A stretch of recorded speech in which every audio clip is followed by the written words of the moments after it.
2, 1. Whoa, look at that.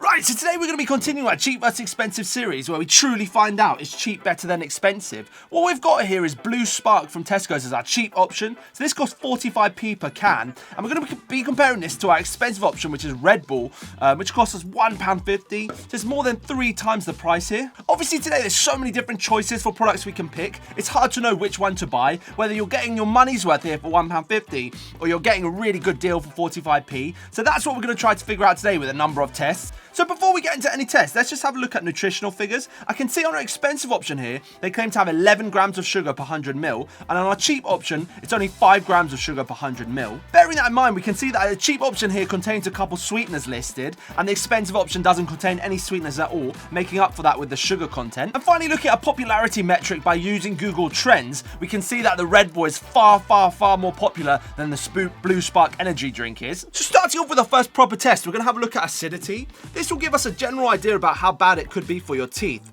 So we'll pour some acid indicator into our 2 beakers here, and we'll mix that with a bit of water to dilute it. So let's pour these into our 2 beakers and then compare the results in 3, 2, 1. So just using this piece of paper, I think we can see fairly clearly that our expensive option is a fair bit more acidic than our cheap option is here. This is a much lighter sort of pink color. This is moving towards the red color, which is more acidic. So obviously the acidic nature of these drinks is more from the flavoring you find within them to make them sour and taste better. But I think based on that, we're leaning towards the cheaper option here because it's just going to be slightly better for your teeth. This is slightly more acidic than you'd probably want. So moving on to another quick test. You'll remember I mentioned at the start of the video that one of these contains more sugar. The expensive one has 11 grams, whereas the cheaper one here has only 5 grams of sugar per 100 ml. Now the most dense thing in both of these is going to be that sugar, and we can see that difference when we weigh them. So let's place them on these 2 scales here, and you can see on the Red Bull, even though these are exactly the same can, essentially, and the liquids in there are the same volume, it's 250 ml each, we have a significantly heavier weight on our expensive one than we do on our cheap one, which just goes to show the difference that sugar is going to make. And I personally feel like that's a win for the expensive, because at the end of the day, the energy you get from this, yes, is from the caffeine, but also you get some energy from the sugar, and if it contains less sugar, it's cheaper to produce, but also less effective as an energy drink. So that's why I think the W on this one goes to the expensive, at least for the sugar weight, as to what you get for your money. So for our next test, what we're going to do is see which one of these actually works quicker. So what we'll do is we'll measure my heart rate before I drink any of them, and then we'll compare that once I've drunk one after 10 minutes, and then we'll wait a bit so my heart rate comes back down to normal and it stops working, and then we'll try the other one, and we'll see exactly which one has more effect quicker. So hopefully we get some good results in this, but we'll see. So let's start off, we'll put these to the side. Okay, let's see what we've got.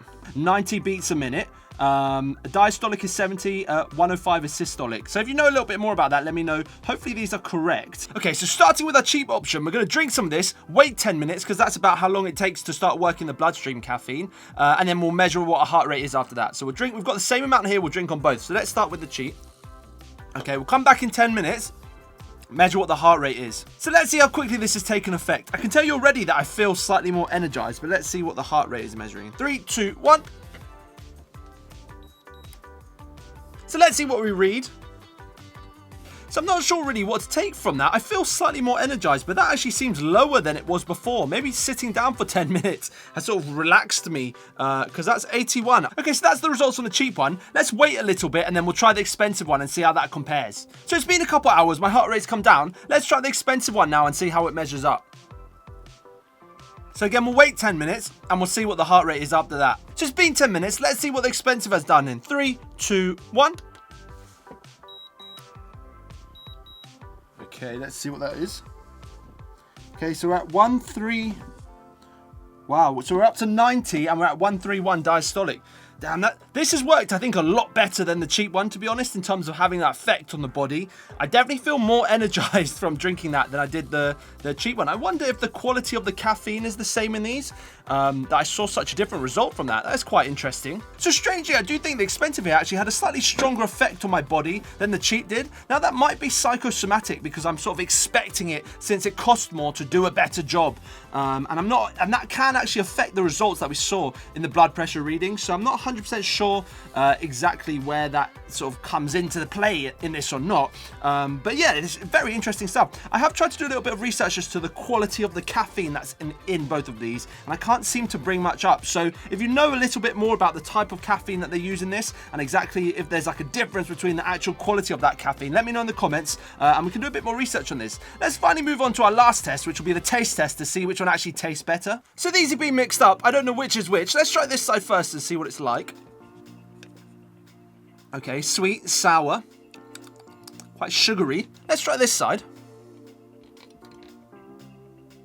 Very similar.